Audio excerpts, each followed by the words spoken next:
Bismillahirrahmanirrahim. Assalamualaikum warahmatullahi wabarakatuh. Pada kesempatan kali ini saya akan mencoba menjelaskan tentang anamnesa, pemeriksaan fisik, pemeriksaan penunjang, dan juga tata laksana tentang CA ovarium. Anamnesa dimulai dari identifikasi pasien, dari identitas, baik nama ataupun usia, kemudian dimulai dari keluhan utama yang membawa pasien ke unit gawat darurat. Misalkan keluhan utamanya berupa badan lemas ataupun nyeri perut atau bahkan perut membesar.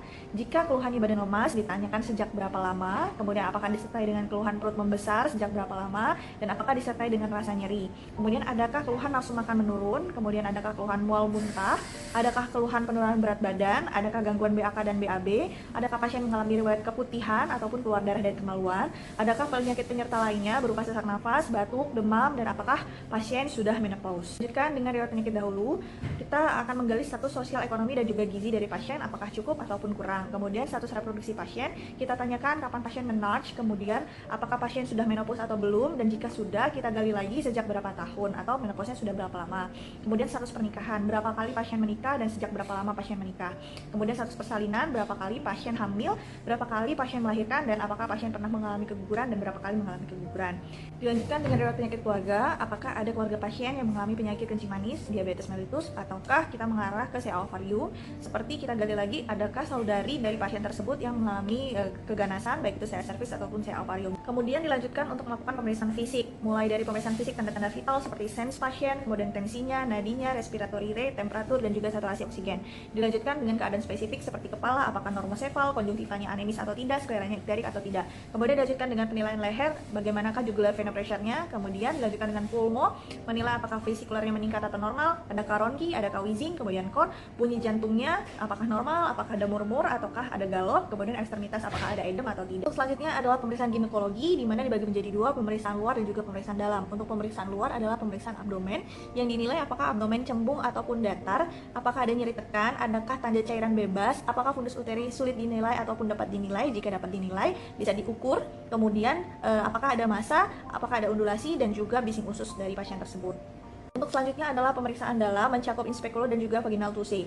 Untuk inspekulo, apakah porsio livid ataupun tidak livid, apakah ovoidnya terbuka ataupun tertutup, apakah adanya fluor, fluxus, erosi, laserasi ataupun polip.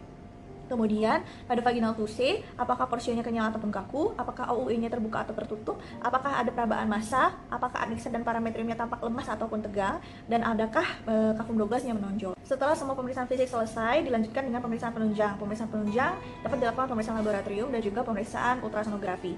Untuk pemeriksaan laboratorium, kita bisa melakukan pemeriksaan darah lengkap, pemeriksaan kimia darah mencakup dengan tumor marker yaitu alfa fetoprotein, CEA, dan juga CA125. Kemudian ditambah dengan pemeriksaan ultrasonografi. Dari hasil pemeriksaan penunjang ultrasonografi, kita dapat mengklasifikasikan apakah massa ovarium itu termasuk malignansi, benign, ataupun inkonklusif, yaitu dengan menggunakan IOTA score. IOTA adalah International Ovarian Tumor Analysis, di mana temuan ultrasonografi yang bisa mengklasifikasikan suatu massa menjadi benign, malignan, ataupun inkonklusif. Berikut adalah klasifikasi dari IOTA score.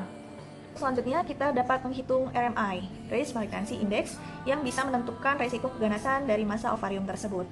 Di mana RMI sekarang digunakan adalah RMI4. Fitur ultrasonografi yang dinilai dalam RMI antara lain adalah multilocular kista, solid area, bilateral lesion, asites, dan juga intraabdominal metastasis.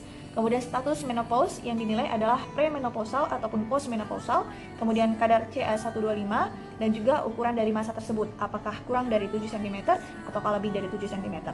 Yang kesemuanya nanti akan dikalikan dan cut off point-nya adalah 450. Saat ini yang digunakan adalah RMI4.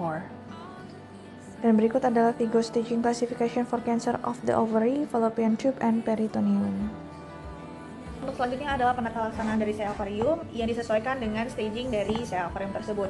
Jika stage 1 sampai 2A yang dilakukan adalah HT radikal, yaitu dengan histerektomi ditambah dengan pengangkatan parametrium dan juga KGB.